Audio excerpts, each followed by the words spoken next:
Welcome to our webinar on the future of ATMPs. My name is Gaynor Johnston. I work in the commercial team at RSSL, and my focus is to support biotech clients of all sizes, from virtual companies to large biopharma organizations. I work closely with our team of technical experts providing solutions to client needs. This includes analytical testing of materials and components, as well as providing facility-based services like environmental monitoring, disinfecting and cleaning validations, sterility testing and packaging services, as well as GMP and QP training. During the webinar, you will learn in more detail about how RSSL are supporting ATMP clients from my colleague Lindsay Cook.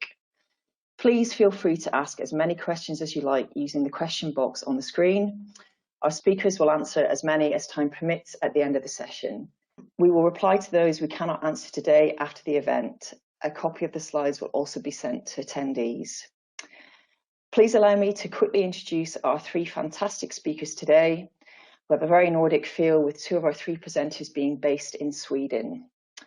Our first speaker is Lindsay Davies, CEO of Celltherix Consulting.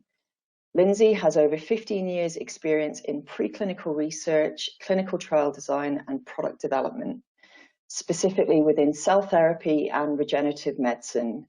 She has worked in both academic and industry as Chief Scientific Officer of a cell therapy company, and also held a post as an Associate Professor in Stromal Cell Biology at the Karolinska Institute.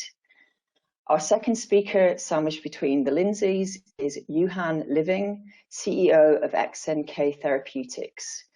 Johan is a life science leader with over 15 years experience in Sweden and also internationally. Having worked at Janssen in multiple positions, including health economics, sales and marketing, and also in the field of observational research, Johan will be talking to us today about the fascinating journey of XNK, the highs and the lows and their successes. Last but not least, our third presenter is Lindsay Cook from RSSL, team leader and senior scientist of our biomolecular analytical laboratory. Lindsay brings a fantastic background in arboviral immunology. She's also worked in academic research on infectious viral diseases of livestock. Lindsay has much expertise in many immunology and cell biology techniques. In her role at RSSL, she oversees routine and investigational analysis, method transfers and method validations, while working closely with our team of technical specialists and myself across all 8 laboratories at RSSL. I will now hand you over to Lindsay Davies. Thank you, Gaynor, for the introduction. I would like to introduce this topic for today's discussion and give a brief overview of what advanced therapeutic medicinal products are, how they have evolved from the first cell therapies through to today's key clinical applications and regulatory governance. We will discuss the challenges that current developers face in the invent and commercialization of new ATMPs, and how, as an industry, we can look to a future with a clear path to market and increased accessibility of ATMPs to patients. ATMPs is a term coined within the EU for a class of medicinal products that utilizes cells, tissues, and/or gene therapies.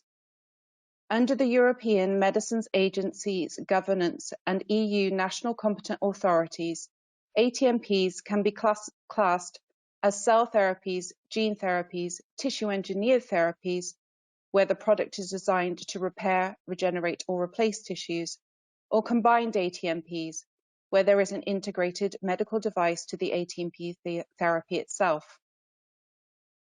In contrast, the Food and Drug Administration of the United States classifies these drugs only under the subdivisions of cell and gene therapies, landing them with the term CGTs.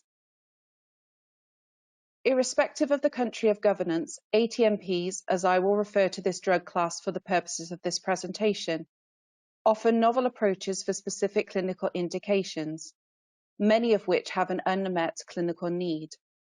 One of the key advantages of these drugs are their ability to be tailored to the disease pathology. Cell-based therapies originated over 60 years ago, with the first bone marrow transplantation in 1958. This was followed 30 years later by the first cord blood transplant.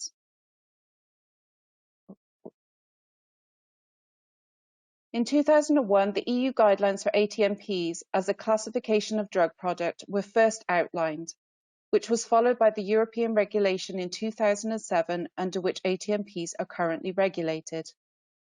Within the US, CGTs fall under the same classification as other biological products and are not segregated in the same manner as in the EU.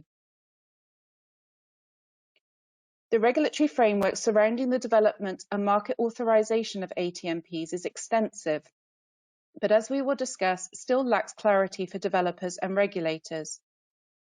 This figure depicts the alignment in development stages between the EU and US systems for development of an ATMP, with, as you would see for a traditional drug development route, preclinical development preceding and supporting product characterization and quality control, leading to clinical trials and the necessary supportive data for market authorization application.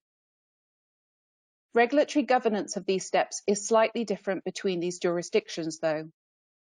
The product profile is defined in the earliest stages of regulatory approval, and both systems offer the opportunity for early discussions with the National Competent Authority in the EU and Innovation Task Force, or Interact in the US. Through the development steps and early phase clinical trials, there are multiple opportunities to engage with the regulators and receive feedbacks. As we discuss later, many developers take advantage of incentives offered by regulators for development in areas where there is an unmet clinical need. These include orphan drug designation, or ODD, and prime status or breakthrough therapy and RMAT in the US. Access to these programs make business sense for developers, with market exclusivity for marketed orphan drugs, and in the EU, developers with orphan drug designation do not need to demonstrate significant benefit over standard of care. Of course, the downside of using orphan drug designation in this way is longer recruitment periods for trials due to lower patient accessibility. Pipeline analysis of ATMPs in development demonstrate that the majority of clinical trials are within the cell therapy subclassification, with a growing number of gene therapies. This is expected to propel further forward now with the impact of mRNA vaccine public acceptance and the invent of an adaptive healthcare system as was employed during the pandemic. Most of the development is within the oncology field, encompassing a wide range of clinical indications, both of rare and non-rare classification, for hematopoietic and solid tumor involvement. This is seconded by cardiology, with growing trial development for ATMPs in fields such as coronary heart disease and congestive heart failure. Over the next two slides, I have depicted the distribution of hotspots for the development of ATMPs, focus on two of the more established cell and gene therapies. CAR-T in this figure, which as you can see is focused to the Asian and North American markets, and mesenchymal cell therapy, which encompasses the classifications of mesenchymal stem and stromal cell therapies, which are evenly distributed across North America, Europe, and Asia. Despite the large number of clinical trials ongoing, almost 2,100 ATMP trials between 2014 and 2019, only 15 ATMPs have reached market authorization in the EU and 9 in the US as of 2020.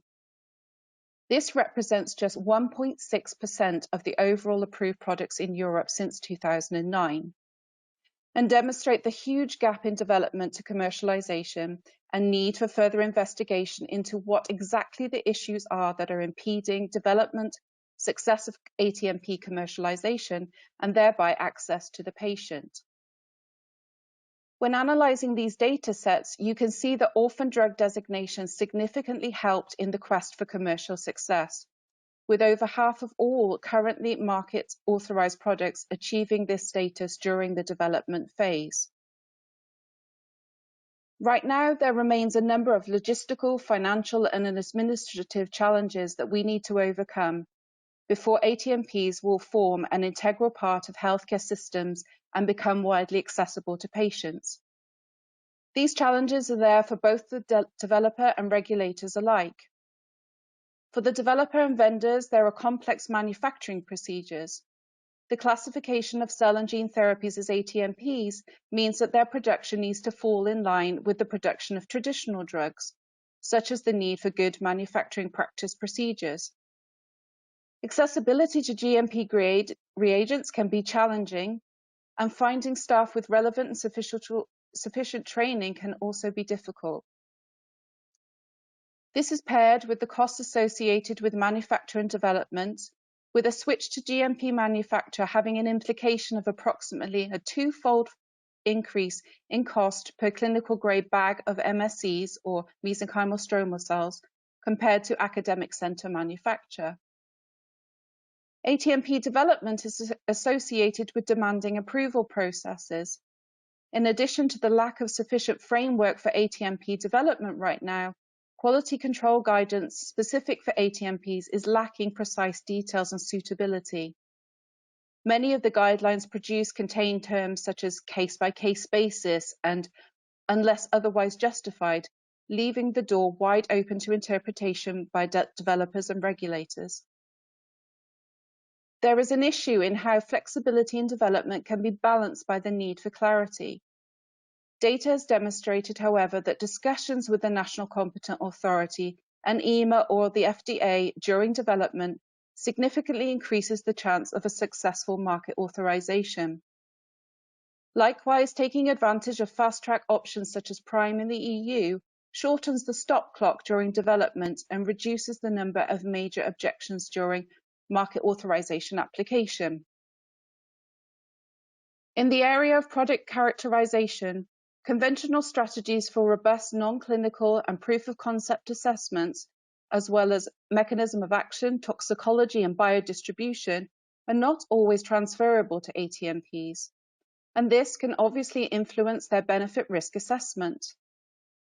There is a need for developers, industry, and regulators to come together to find a way forward in addressing these points and design appropriate models for the future.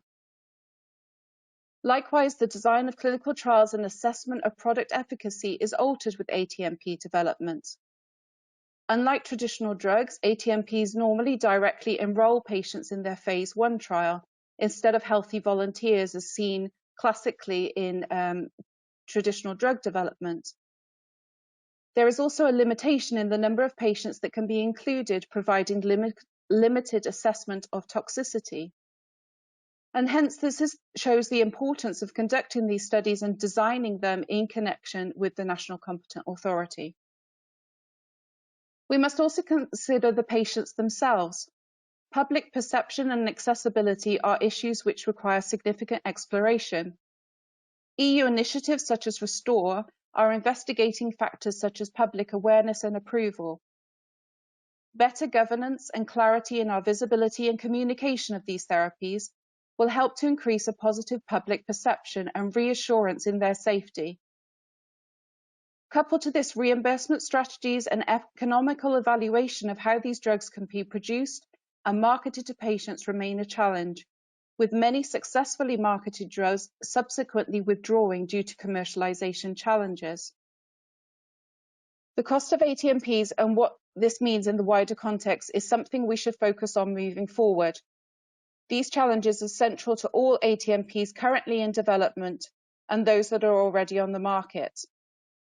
As I stated, trial design is altered for ATMP studies, and this is in a large part due to cost implications. The result is small patient cohorts and short investigational duration. Such study designs support the usage for rare diseases, hence the prevalence of orphan drug designation development. For use in non-rare disorders, there is a need for long-term economic perspectives, which is a challenge for receiving investment. In a recent analysis of reimbursement strategies for the EU5, which include UK, Spain, France, Germany, and Italy, only CAR-T therapies are currently reimbursed. So when we look at how clinical trials are being funded, we see that the majority of phase 1-2 trials are coming out of academia, where investigator-led trials supported by clinicians and hospitals and third-party academic funding provide support for these smaller proof-of-concept trials. When larger phase 3 and phase 4 trials are required, industrial cooperation is required, with 54% of trials overall being conducted within the industrial sector. There is a real need here to look at novel funding and reimbursement strategies for developers to prevent technologies with the prospect of significant patient benefit falling by the wayside due to insufficient financial support. So what can we learn from the experience of others in the current system for new therapeutics in the pipeline? From meta-analysis, we can see whether the intention is to achieve market authorization in the EU and/or US. Despite differences in their regulatory approaches, the endpoint is similar, with projects that are trying to achieve market authorization in both jurisdictions receiving similar success rates. The key appears to be in the choice of clinical indication and taking advantage of regulator incentives, such as orphan drug designation and prime or breakthrough therapy designations.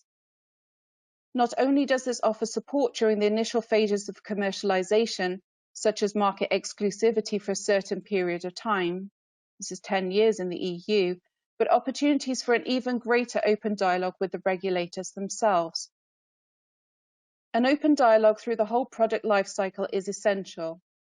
This cooperation has demonstrable advantages in reducing the number of major objections during market authorization application, and also reducing the stop clock during market authorization application, meaning faster to market. I think it's important to recognize the long-term development of your product. For academics, this may be the need for industrial support, both financial and infrastructural, the scalability of your product, and how this links to the adaptability of your product in terms of manufacture, label expansion, and target market. As the product goes through the development lifecycle, the ability to be adaptable and fluid to production techniques, formulations, etc., reduces significantly.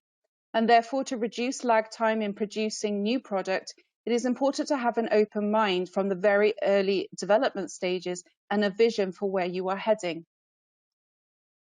To explore this further, your quest to improve the economic value and successful commercialization of your product begins at early development. There's a consideration to flexibility for upscaling, such as 2D versus 3D culture, for example, or complexity of a method for technical transfer to multiple cross-country contract manufacturing organizations. Is the product autologous or allogeneic in its nature? Are you a bespoke personalized therapy or an off-the-shelf product developer? Access to equipment and a skilled workforce also plays a role, especially for new ventures in choice of country to establish oneself or outsource to. The recent pandemic has highlighted that there is a need in the flexibility of the regulations for drug development, and further steps here for the implementation of an adaptive infrastructure for new therapeutics, especially within the ATMP arena. So what are the next steps for increased accessibility and commercialization of ATMPs? I personally see this as a ladder for the growth of the industry. Starting at the very bottom rung, there is a need for proper funding that supports all stages of development to prevent the large number of drugs dropping out at the end of phase 2 trials. In order to successfully develop these therapies in clinics, there is the need for training. Expertise and equipment are needed in healthcare centres to increase accessibility for patients, increase awareness, and implement ATMPs as a standard of care for a number of conditions long-term. This in itself will facilitate patient access throughout the world and not just in core centres of excellence. There's a need to increase awareness of ATMPs, their advantages, their safety, and removal of misinformation from the system that can reduce public perception and acceptance of such novel therapeutics. All of these factors require a greater degree of open communication and cooperation between the different sectors in the implementation of ATMPs within healthcare. Not just the regulators and developers themselves, but also industry, health insurance, and the patients. We must remember that there is a fine balance between this adaptation and improvement of legislation and procedure with ensuring patient safety and promoting innovation. Thank you very much. My name is Johan Living, and I'm the CEO of XNK Therapeutics. And here is our disclaimer. Please read it when you can and have the time. So XNK Therapeutics, we work with natural killer cells, or NK cells. They are part of the body's innate immune system. And we are a Swedish company, and of course it's very inspiring to be a Swedish company in this field, because how these cells were functioning were discovered here at the Karolinska Institute in the mid-1970s. And they play a major role in the body's own defense against virus infections and cancer development. And they work by recognizing patterns in the cell surface of the target cells. So if they see a healthy cell, well, the inhibitor and activating receptors in the NK cells would be in balance because of how the cell surface looks like. But when a cell is transformed into a cancer cell or gets infected by a virus, these patterns change, and the NK cells will recognize these changes and start its killing machinery. And the core idea about this company, the thing that we have built this company around, is that we have the ability to restore these natural killer cells and make them cytotoxic again. Because when you get the cancer in your body, this system will stop working. And we have found a way on how to restart that and then grow these cells up in very large numbers so we can give them back as a cytotoxic treatment. XNK Therapeutics is one of the pioneering companies in this field. We started already back in 2012. And we've been working along almost 10 years and are today in a randomized phase 2 trial in multiple myeloma and are expanding our platform technology into new indications. But it's been a very, very long journey. When the company started back in 2012, we firmly believed in the power of NK cells. The team behind this company, around 15 researchers with different competence, really believed that they can make these natural killer cells to work. But they were quite alone. Very few others believed in this field. And as you can see from the number of deals back in 2012, 13, 14, 15, 16, they were virtually non-existing. Of course, today we know that that has changed significantly, and it's a very hot field to be in today, but that was not the case when this company was founded. So you have to work with blood, sweat, and tears, very long hours, without any funding, without any prospect actually getting funding, and just core belief and the drive that these individuals have from the beginning has really made this company what it is today. At the start, of course, the focus was around the technology. We needed to get the technology to work. And having no funding, we need to come up with a very cheap way of getting the technology to work. But also the focus was to get it into the clinics. So having a clear focus on GMP grade material from the start was essential. Took a couple of years, and we managed to get the technology to work. We fine-tuned it. The good thing was that even early on, we were starting to think about how can we protect this. We submitted the first patent back in 2010, actually before the company was founded. Had an additional patent in 2015. Then we learned even more things from our clinical trial, and some of that learning could actually be transformed into a patent as well. And as we have continued to work with the platform technology, the patent strategy has always been very, very core to our focus.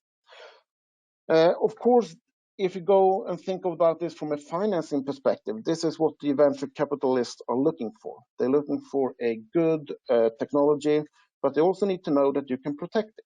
And having patent is one way. We have also applied and got an orphan drug designation, both in the US and in the EU. And these are other ways on how you can assure that you get market exclusivity for your product. And of course, you also always have your trade secrets. that will be in your back pocket. So multiple layer of multiple layer of protection is critical for the successful launch of a company. After we looked into the patent, well, we needed to take this further on, and of course we wanted to go into the clinic. And we launched our first clinical trial back in 2015 in multiple myeloma, blood cancer. The reason for choosing multiple myeloma was simply the interest of the team behind it.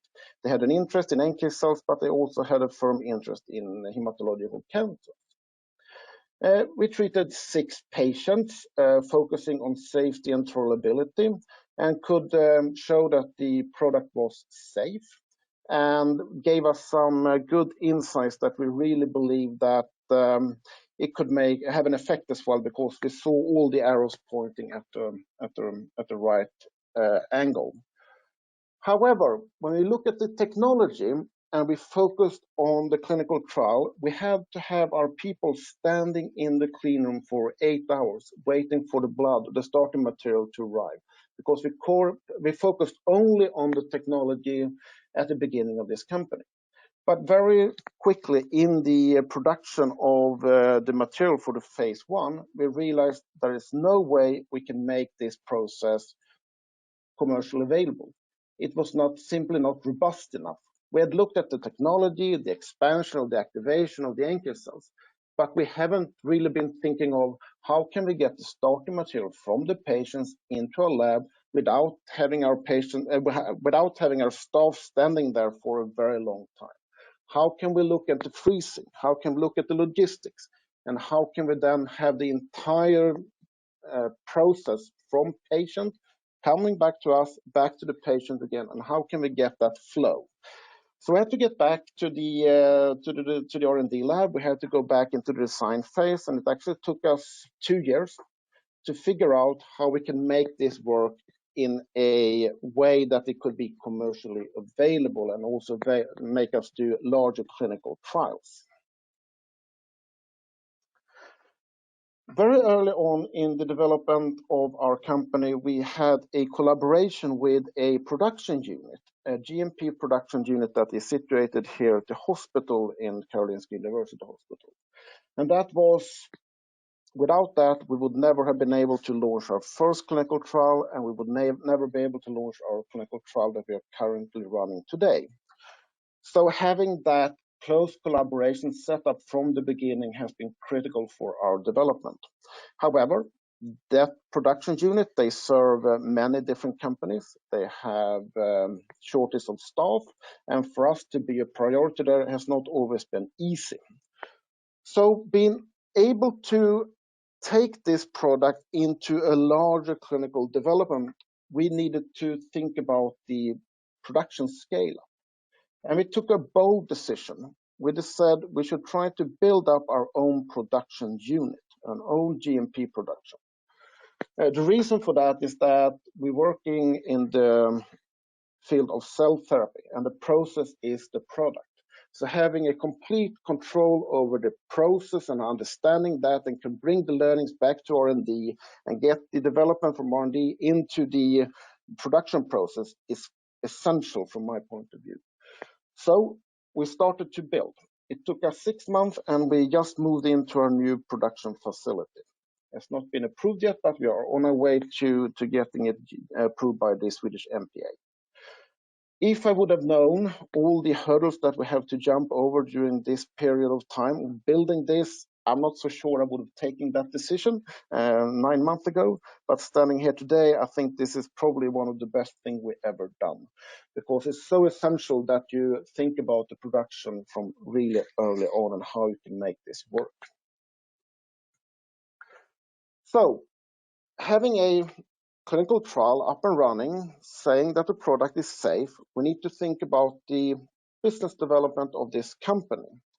We say we have a platform technology. We're working with natural killer cells. They should be working in different indications and different cancers, but we don't know.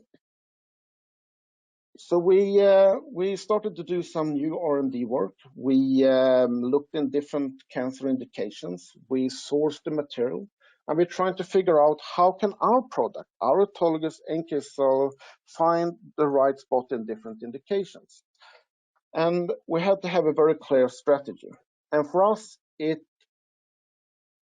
we came to the conclusion that we should have a relatively low tumor burden on the patient, because we believe that at the end it's a numbers game. Every single NK cell can just kill a certain number of target cells, and having a low tumor burden is probably to our advantage. Also, there are commercially available antibodies on the market which utilize the NK cells for their killing capacity. And combining our NK cell product with these antibodies is probably a very good idea. And by looking into the market then and doing a good homework, we could actually find quite many sweet spots where you have these situations. So we tested to see if we can grow up our NK cells from these different indications. And it seems to be working. But still, we have quite many different options to take further. And the question, of course, is how we will choose, how we will take this further. Then our board of directors and myself, we were very clear. We need to start to talk to our potential customers, the other companies, the other entities out there which we can collaborate with. We didn't have much data. We had a fundamental belief that we can get this to work. But it's one of the best things that we've done, because we learned so much in talking to these other companies. We learned so much how they think about their antibodies. We learned how our NK cells could combine with these antibodies, and we found partners that we can work forward with. So today we are having our phase 2 study in collaboration with Sanofi and Karolinska Institutet, combining our autologous NK cells with one of these antibodies, an anti-CD38 antibody called Cyclisa. And we have a collaboration with MD Anderson. They would like to have a autologous NK cell therapy moving forward in AML patients. And together we think we can find a sweet spot for selecting the right patient group to take this further with. And we have more of these discussions ongoing. And I'm very, very excited about the learnings that we have had as an organization and as a company. You also need to think about the team, how to build up your organization. And we had 15 people to start with. They all work for free, blood, sweat, and tears, on their weekends, on their nights, really wanted to make this work because they fundamentally believed in the power of natural killer cells. Broadening this team, we had advisors that we could connect to the company, and we also had a board of directors that was very operational. And they actually did a lot of work, also for free, which of course is needed when you don't have any money. And that was the situation for us when we started. But at the end, recruiting the right individuals that get a competent team on board is critical, because at the end, it's the team that will make the difference. Thank you very much to our presenters so far today. So my name's Lindsay. I'm team leader and senior scientist within the biomolecular analysis group at RSSL. And during the last section of today's seminar, I'm going to give you a very top level overview of RSSL, who we are and what we do. And I will also talk through a specific case study of a collaboration between RSSL and one of our cell therapy clients. Hopefully from this, you will be able to pull out how RSSL can help you and your representative company on your specific ATMP journey. So RSSL, who are we? Well, we are a CRO based between 3 interconnected sites in Reading and Wokingham in Berkshire. We provide analytical testing services to the food and life science sector. On the food side, we provide R&D testing to our parent company, Mondelez, and they are a global confectionery company who own brands such as Cadbury's. On the pharmaceutical side, we work with a wide range of clients, ranging from small biotech companies right through to large pharma companies. And we're working on products at all stages of their life cycle, from preclinical right through to commercialization. RSSL support to the life science sector has grown considerably over the last 30 years, but more so within the last 10 years, where we have considerably increased collaborations and links with clients in the biopharmaceutical sector. Throughout this time, we have continuously looked to see how we can support client needs and ultimately be involved in really exciting projects where we can work on novel therapies that can ultimately potentially make a difference to each and every patient. Not only do RSSL provide analytical support to the ATMP field, we also support this area with specific training modules relating to ATMPs, GMP, becoming a QP, and also routes to market. What I will now do is talk you through the case study where we were contacted by a cell therapy company who were using CAR T-cell therapy as a candidate treatment for cancer patients. And this was a really exciting project that RSSL were very pleased to be a part of. So the scope of the work itself was a very large project spanning 20 materials for characterization and testing. And these materials range from raw therapy materials right through to contact and pathway materials. And ultimately, throughout this testing and this collaboration, we were looking to support the client with dossier submission. Due to the very large and complex nature of the project did pull together multiple expertise from many of the labs across our RSSL, from our chemical to our microbiological and biological teams. And this was really critical in us, in order for us to be able to meet the wide scope of the project. Due to the nature of the materials as well, pharmacopoeial methods were not always available in all cases. And therefore our analysts were really tasked with going back to basics, looking at how we can develop and validate methods for the specific materials. And we validated methods within regulatory guidelines such as ICH guidelines. And this approach enabled us to ensure that all of the products were catered for, and that we pulled together all of the available expertise and equipments that we have on site in order for the best outcome to be met. Due to this large, complex nature of the project, a problem-solving approach wasn't only required for the analytical testing cycle, but this approach also had to be applied for elements outside of the direct lab work. For instance, we needed to look at dedicating specific project management, and this was essential due to the multi-lab nature of the project and also the tight timelines that were presented to us. We also needed to consider our data retention requirements, and you'll note this is considerably larger for cell and gene therapy when compared to traditional pharmaceuticals. So RSSL approached this problem, and we now offer extended data retention options. So the outcome of this case study was really great. We were able to develop methods, 69 methods over an 8-month period, and this facilitated the client's therapy to now be in clinical study. Most of these materials have now progressed onto routine testing, and this problem-solving approach that I highlighted didn't just stop during method development and validation. A recent example from routine testing is we did some sterility testing of serum samples, and this indicated that a material may potentially have not been sterile. So we launched our normal out of specification processes, which was in line with our internal GMP guidelines.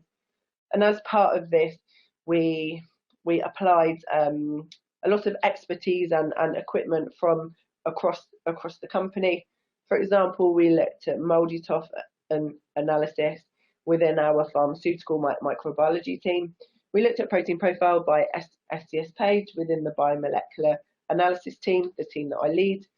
And we also linked in our microscopy team, also looking at techniques such as X-ray microanalysis and FTIR spectroscopy. From this investigation as a whole, we were able to conclude that the product was in fact sterile, but there was instead an issue with the packaging of the product. And this led to a difference in protein interactions, leading to the apparent non-sterile result. And as I'm sure you can all gather, this was a huge relief for the client. And RSSL supported the client throughout the course of the investigation. And this included doing testing on a very, very short turnaround as part of RSSL's emergency response service. So I'm also very pleased to say that RSSL are now working with this particular client on their second product. So we are continuing this long-standing working relationship and collaboration. We also received some great feedback from the client. Specifically, they called out the value of our knowledge and equipment base, and again they are happy to be working with us going forwards, which is great news. So hopefully, from what I've presented today, I've given you a very top level overview of RSSL and how we can potentially support you on your ATMP journey. So just to leave you with the most appropriate RSSL contacts. So myself and Gaynor, who introduced this seminar, we are your best contacts for anything relating to analytical testing. And Marjorie, who is our business development manager within the training team, she would be your best contact for anything relating to training. And just a flag, we do have a module coming up which is titled Introduction to ATMPs and the Route to Market, and that training session runs on the 20th of June. I think there are only a few places left, so please do get in contact with Marjorie if that is something that you or your company would be interested in. So I think we will now move to the question and answer session. So that just leaves me to thank all of our presenters today, and we will hopefully be able to answer your questions. Well, thank you, Lindsay. Thank you to all our speakers. That was excellent. I hope you've all enjoyed listening to our talk this morning. It's now over to the questions and answers. We've had quite a few questions coming in. Please feel free to continue to ask questions while I'm looking at the questions we've received. I'm going to direct the first one to Lindsay Davies, if I will. Lindsay, a question in from the audience. During the initial stage of transitioning into GMP production of an ATMP, what factors are important in choosing your contract manufacturing organisation? If you could answer that, that would be great. Yeah, thanks, Grainer, for the question. This is a question actually we've been asked quite a lot in respect to the consultancy work that I carry out. Obviously, cost is a large consideration, and scope of activity of what services the CDMO can provide, and the vendors that they are affiliated to as well. And I think as well, you need to look at the long-term objectives of what that CDMO is actually going to contribute. Are you looking at just phase 1, phase 2, or using them for phase 3 commercialization? Because the level of auditing and their compliance is extremely different between those two points. There'll also be the question of how easy it's going to be to do tech transfer of your product. Consider their workforce. Do they have good access to skilled people and training? And of course, one component of that is the language that they operate in for documentation purposes, and obviously clear communication between yourselves and themselves. Have a look at their history. Have they had any compliances, deviation problems? Their actual location, accessibility for things like distribution. Do they have the capacity for storage of your product, the capacity to grow and diversify in the future with you? And always obviously carry out your own audit before agreeing, and have a clear quality agreement in place. That's great, thank you for that. I've got another one from a guy called Mark in the audience. I think this is directed at you, Johan. What is your biggest learning on the journey that you've been on with XNK? This person's is asking from a startup business. If you could perhaps give your pearls of wisdom on that, that would be great. You have to never give up, I would say. Yeah, of course. You have to be honest. If you want to be successful in a startup business in pharma, you have to overcome a lot of hurdles. And if you know the struggle you have to go through from the beginning, well, you might even consider not to start it, but you have to believe in your idea. You have to believe in what you do, and you need to get the right people with you to drive that forward. And if you manage to get that traction, well, you start to get a little bit of results. Then you can raise a little bit of money, you can get even more results, and it's all about the data. So ensuring that you come back to the science again and again and again and drive that.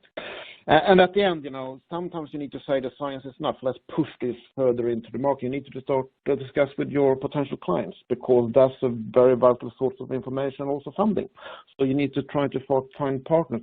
Those partners could be big pharma. So don't be afraid to talk to others about it. I think that's at least where we are right now. That's really important. Great tips there, Johan. Resilience data and stay close to your partners. Thank you for that. We've got a question in from Scott. Can one of the speakers briefly discuss where oncolytic viral therapy fits into the definition of ATMPs? Might I direct that at you, Lindsay Davies? Little one, difficult to answer, because it just depends on the nature, the type of virus that you're using, and whether we're looking at integrating or non-integrating viral. But in general, they come under the classification of gene therapy. But yeah, there are a lot of nuances there, so it's a difficult one to answer without more information. Okay, thank you for that. There's another one in for you, Johan, from Gary.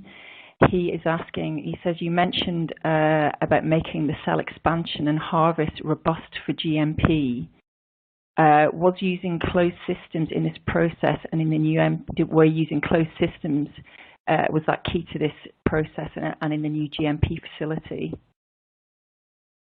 Yeah, so we were very fortunate from the beginning. We were aiming for using GMP grade material and trying to look for closed systems. And where we started this journey, mid 2005, there were virtually no closed systems. We were actually working with Cytiva, and we helped them develop their closed systems, and went into the waves and then went into the Sudis. And we made some improvements to that back in 2010 were allowing us to use these systems. So we was part of that development, because it was not existing at that time where we needed to go. We were, as I thought, we were pioneering in this field. So we've been pushing this forward, and we realized very early on that closed systems are really, really important, because it's going to help us develop this to a commercial production, and that's the route we need to go.